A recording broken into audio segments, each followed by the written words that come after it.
Hindi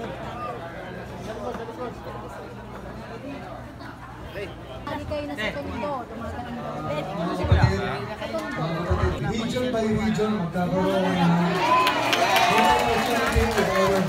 Ano ba yung qualifications na hinanap ng FPJPM? Parang kay FPJ, makamasa,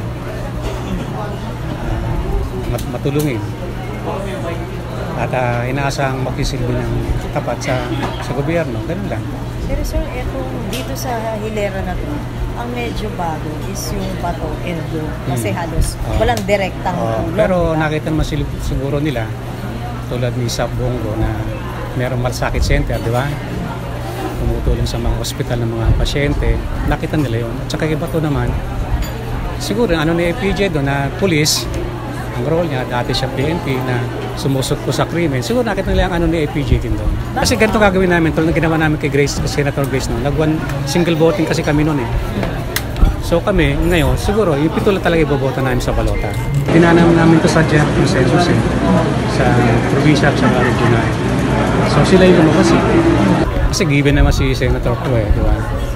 Pag sinabi mong APJ, PM, si Senator Grace na rin yun.